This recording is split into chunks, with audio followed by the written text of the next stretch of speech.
ایک بندہ جو ہے وہ اپنی بیٹی کا رشتہ دیکھنے کے لیے ایک جگہ گیا. لڑکی بہت قابل، فاضلہ، عالمہ، پڑھی لکھی، خوبصورت. تو لڑکے سے کہا صرف ایک سوال کروں گا، اس کا جواب دے دو تو اپنی بیٹی تمہارے نکاح میں دے دوں گا. تو کہا پوچھئے. تو کہا بتاؤ تمہاری مسجد میں آج کل فجر کی نماز کا ٹائم کیا ہے؟ ہاں، تو لڑکا دیکھنے جائے تو یہ سوال لازماً کریں، کیونکہ بہت سارے بولتے ہیں لڑکا نمازی ہے. ان کا نمازی کا مطلب ہوتا ہے کہ کبھی کبھار ایک دو نماز پڑھ لیتا ہے ایک وقت کی.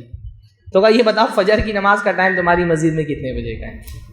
تو آج ٹھیک ہے بھائی، آپ 6 بجے نہیں اٹھتے، 7 بجے اٹھتے، 8 بجے اٹھتے، 9 بجے، 10 بجے اٹھتے تو ہے نا. کیوں اٹھتے؟ کیونکہ دکان پہ جانا ہے، کاروبار کرنا ہے، جاب پہ جانا ہے، اسکول جانا ہے، کالج جانا ہے. تو رزق کے لیے آپ 11 بجے اٹھ جائیں گے، 9 بجے اٹھ جائیں گے، 10 بجے اٹھ جائیں گے. رزاق کے لیے 6 بجے نہیں اٹھیں گے.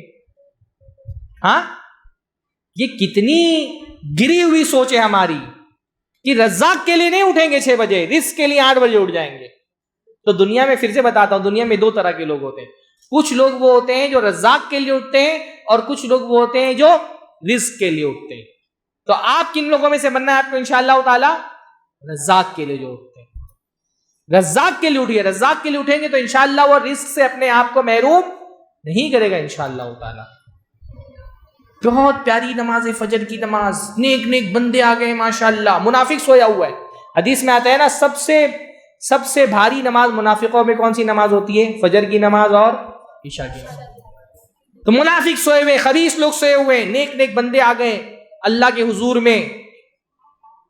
اتنا اچھا محسوس ہوتا ہے، نورانی ماحول ہوتا ہے، فرشتے بھی آ کر کے جمع ہو جاتے ہیں. حدیث میں آتا ہے نا کہ فرشتے اپنی ڈیوٹی شفٹ چینج کرتے رہتے ہیں. تو فجر کے وقت میں کیا ہوتا ہے؟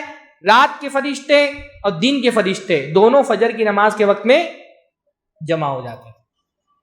اور جب اللہ تعالیٰ کی حضور میں یہ فرشتے پہنچتے تو اللہ تعالیٰ پوچھتا ہے کیفا ترکتم عبادی، میرے بندوں کو کس حال میں چھوڑ کر کے آئے ہو؟ اللہ کو پتا ہوتا ہے.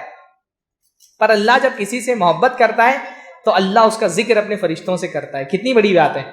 اللہ پوچھتا ہے کیفا ترکتم عبادی، میرے بندوں کو کس حال میں چھوڑ کر کے آئے ہو؟ تو فرشتے کہتے ہیں اتیناہم وہم یصلون وترکناہم وہم یصلون. اللہ تعالیٰ جب گئے تھے تب بھی نماز پڑھ رہا تھا، اور جب چھوڑ گئے تب بھی نماز پڑھ رہے ہیں. گئے تھے تو عصر پڑھ رہا تھا، آئے ہیں تو فجر پڑھتا ہوا چھوڑ کر کے آئے. کتنے خوش نصیب میں فجر پڑھنے والے ماشاءاللہ. تو پڑھیں گے انشاءاللہ تعالی فجر.